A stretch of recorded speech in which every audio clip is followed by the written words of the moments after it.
isolamento social tem impactos diferentes para grupos diferentes de pessoas. Segundo o novo ministro da Saúde, Nelson Tait, os pacientes crônicos com diabetes e obesidade, por exemplo, com medo da Covid-19, têm deixado de procurar atendimento e até mesmo de fazer o acompanhamento médico tão necessário para a manutenção da sua saúde. O que isso significa para a saúde destas pessoas? Esta e outras trazemos agora para o Dr. Durval Rivas Filho, que é médico, nutrólogo e presidente da ABRAM, a Associação Brasileira de Nutrologia. Olá, doutor Durval, boa tarde, seja bem-vindo ao Simples Assim, agora nos adaptando à tecnologia para realizar a nossa entrevista. Uma alegria tê-lo conosco. Olá, boa tarde a você e toda a produção. E realmente, né, nós estamos adaptando aí a essa nova tecnologia e certamente a Covid-19 trouxe uma série de problemas relacionados à saúde, das quais efetivamente ninguém, absolutamente ninguém no mundo estava preparado para tal, em qualquer país do mundo, desenvolvido ou não desenvolvido, e aí, infelizmente, envolve o Brasil também. Doutor Durval, eu falei desses pacientes crônicos que, por medo de pegar Covid, não estão saindo de casa, nem mesmo para ir ao médico para um acompanhamento. Um diabético, por exemplo, que precisa de acompanhamento constante, ou mesmo uma pessoa que tenha obesidade ou sobrepeso. Essas pessoas são mais suscetíveis às complicações da Covid-19 se porventura forem contaminados.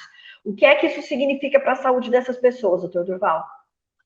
Então, veja que nós temos hoje 4 ondas que a gente considera relacionadas à doença Covid-19.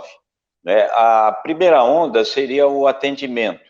A segunda é essa falta de estrutura hospitalar. E a terceira é essa que você está comentando, que é as pessoas portadoras de doenças crônico-degenerativas, e aí entra diabetes, hipertensão.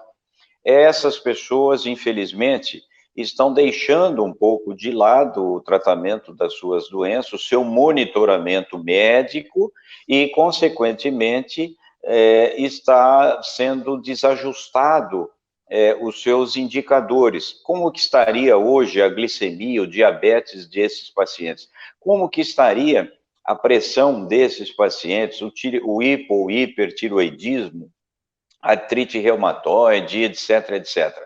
Essas pessoas não estão sendo, no momento, de alguma maneira monitoradas em função da Covid-19. Por quê? Porque os postos não estão preparados e atendendo efetivamente a população por causa desse isolamento social. Então, não há dúvida que a chamada terceira onda é exatamente o que virá no pós. Quantas e quantas dessas pessoas não estão fazendo exames laboratoriais, quem tem diabetes, quantas não estão medindo a sua pressão? Enfim, isso é um problema gravíssimo, porque nós estamos hoje focando, lógico, e com razão, a Covid-19, mas certamente os portadores de doença crônico-degenerativas, deveriam efetivamente estar muito atentos em virtude da possibilidade de descompensação dessas suas respectivas doenças. E aí entra essas duas, talvez, principalmente que você falou, o diabetes e a obesidade, que nós até chamamos de diabesidade. Doutor Durval, os obesos, por exemplo, estão em casa, estão ociosos e estamos comendo muito mais. Está todo mundo falando disso, tem memes e memes na internet do quanto estamos comendo, porque a gente fica ansioso em casa. O obeso já tem isso naturalmente na vida dele, ele já é naturalmente ansioso e muitas vezes vai comer em excesso e não está se movimentando. O que é que a gente pode dizer para essas pessoas nessas condições? Então, essa é a chamada fome compulsiva, né? Todos nós já ouvimos falar da tal da serotonina. Quando os níveis de serotonina ficam baixos, a pessoa tem tendência a procurar mais a comida, e principalmente os carboidratos.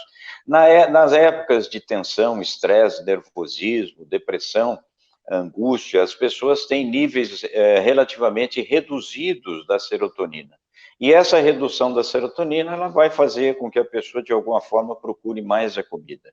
Então, essa é uma preocupação muito, muito grande, porque se nós formos observar a obesidade como fator de risco para o agravamento da doença Covid-19, todos estão achando, por exemplo, que a Covid-19 se relaciona mais a doenças pulmonares, a cardiopatias, a pacientes oncológicos, mas esquece que o fator agravante, talvez o maior para os jovens, principalmente, é a obesidade.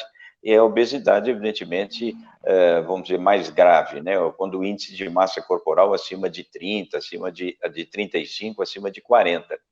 Então, hoje, a dica que nós damos sempre é, se você deveria ingerir 2.000 calorias e você está ingerindo 2.500, né, durante uma semana, você vai ganhar meio quilo nessa semana.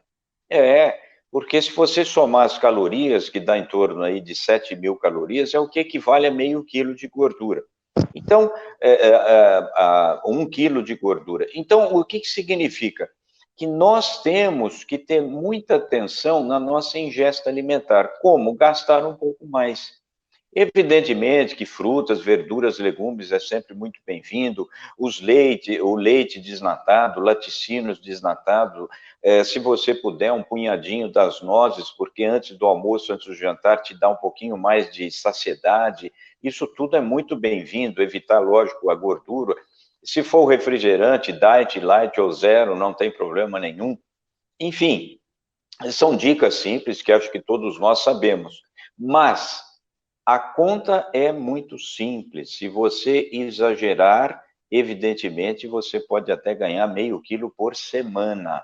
Então, acho fundamental que haja essa conscientização. Por quê? Porque a Covid-19 e a obesidade andam juntos, por incrível que pareça, principalmente em pacientes mais jovens.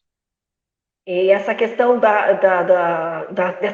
essa relação entre Covid e obesidade e o seu impacto é real e para os mais idosos também, ou só principalmente para os jovens? Não, para todos é que os idosos, eles têm outras doenças associadas, como diabetes, hipertensão, doença cardiovascular. E os jovens, geralmente, é só a obesidade. Mas é que os estudos mostram que a obesidade, ela é uma inflamação crônica low grade, ou seja, a pessoa fica liberando na sua corrente sanguínea algumas substâncias que nós chamamos de adipocinas, que são inflamatórias.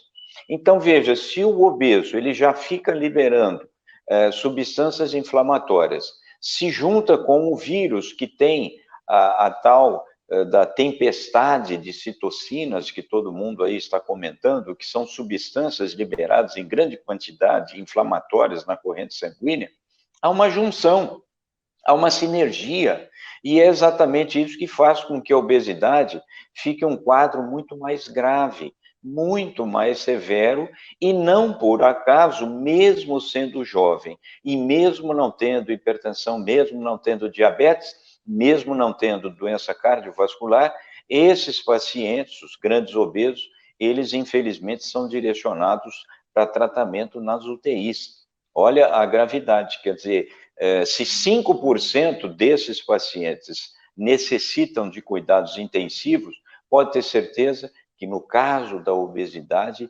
isso aumenta ainda mais, mas principalmente a população mais jovem. Doutor Duval, já é indiscutível também que a obesidade é tida como uma pandemia mundial também, não é verdade? Então, você veja, né, Gislaine, você fez uma associação absolutamente correta. Se, por exemplo, no Brasil, 56% da população tem sobrepeso e mais de 21% é obeso, você imagina mundialmente, imagine os Estados Unidos, né, onde a população praticamente mais de 35% é obesa. Então, é uma pandemia que se junta. Eu insisto, obesidade é uma doença crônica que libera na sua corrente sanguínea substâncias inflamatórias. Se porventura você é acometido da Covid-19, você libera também citocinas inflamatórias, substâncias inflamatórias. É uma junção, é uma sinergia o quadro clínico se agrava e agrava muito. Por isso, eu acho importante esse seu programa de esclarecimento, né, para a nossa população, para toda a região, da gravidade que existe na obesidade.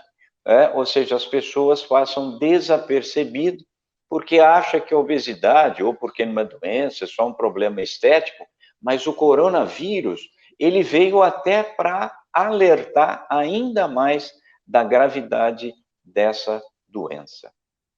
Muito obrigada, doutor Duval. Infelizmente, o nosso tempo terminou, mas a gente agradece de coração pela sua participação aqui no nosso programa mais uma vez.